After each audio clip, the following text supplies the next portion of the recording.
The mountain doesn't forgive. At 8,500 feet, the Hindu Kush range cuts across the Afghan sky like a serrated blade, all stone and ice and frozen malice.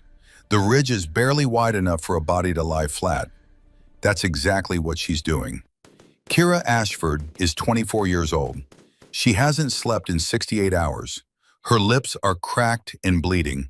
Her hands shake from cold and exhaustion. Ice crystals have formed in her hair, catching the thin mountain light like broken glass. Through the scope of her M110 rifle, the world reduces to a circle of magnified reality.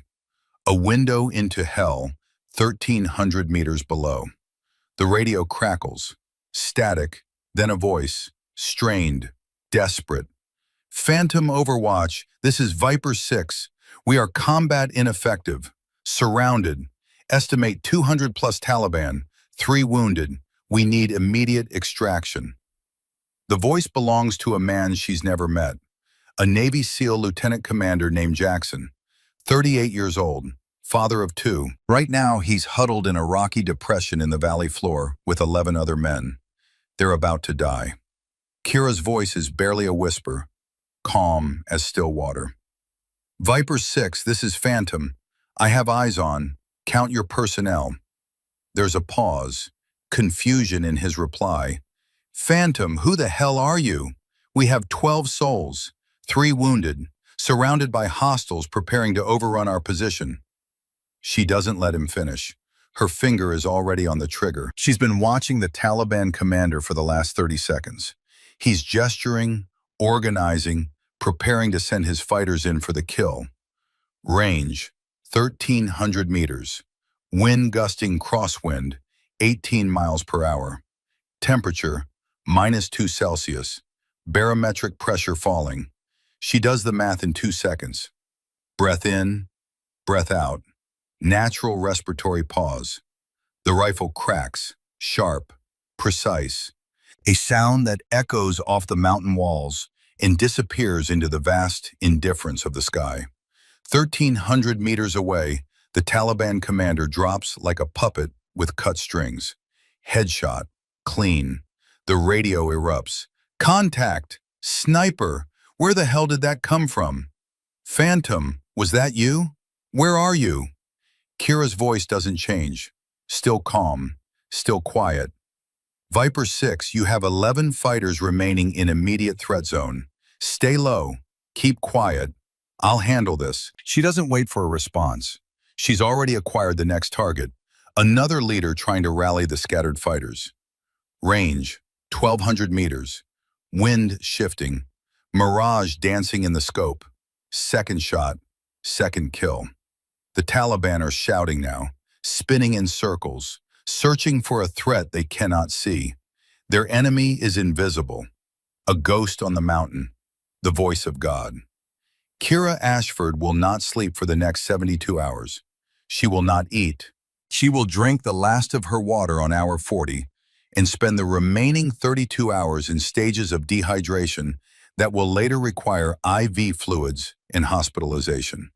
She will fire 37 rounds. She will score 37 hits.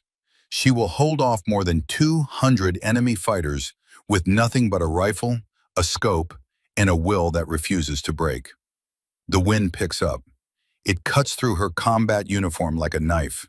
She ignores it, has to ignore it. Down in that valley, 12 men are counting on her to be more than human, to be perfect, to be relentless.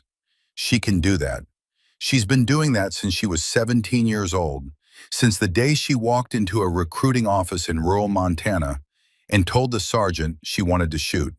Really shoot, not just qualify. The sergeant had looked at her like she was crazy. A girl, 17, barely 120 pounds, but he'd seen something in her eyes. Hunger. 4 hours pass. The sun moves across the sky. The temperature drops another 5 degrees. Kira's position hasn't changed. She's become part of the mountain, stone and ice and absolute focus. The Taliban regroup. They're smarter now, more cautious.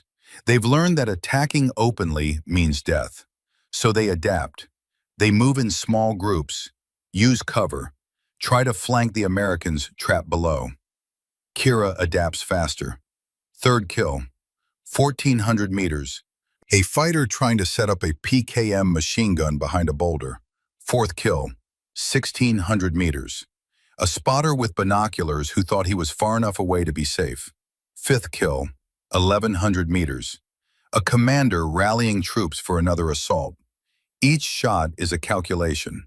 Wind, distance, temperature, bullet drop, Coriolis effect, spin drift.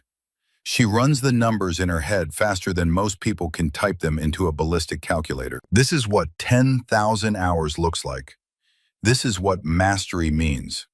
On the valley floor, Chief Petty Officer Gideon Hale crouches behind a rock, barely large enough to shield his body. He's 30 years old, gray eyes, a face like weathered granite. He's been a SEAL for 8 years. He's seen combat in 3 different countries. He's never been this scared. Not of dying, he's made peace with that possibility years ago. He's scared of failing, of letting his men down, of the wives and children back home who will get folded flags and empty promises. The radio crackles in his ear. Viper 6, this is Phantom. You have movement on your east flank. 200 meters.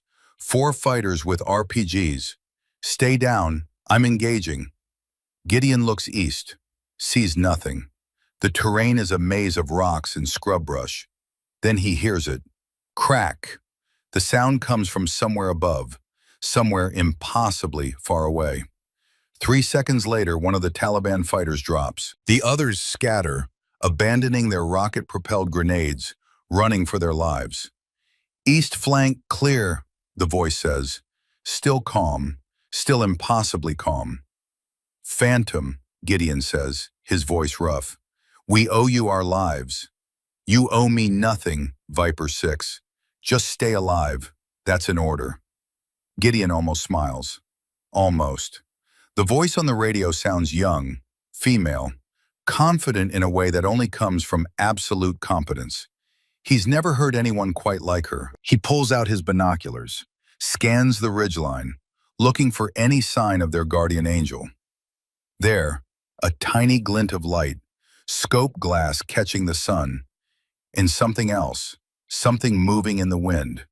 A piece of frayed, olive-drab yarn, tied to the end of a rifle barrel. An old technique, ancient, the kind of improvised wind indicator that hasn't been used in decades. Gideon makes a mental note. That yarn, that specific shade of faded green, if he survives this, he's going to find the person behind that scope, and he's going to thank them. The hours bleed together. Day becomes night, night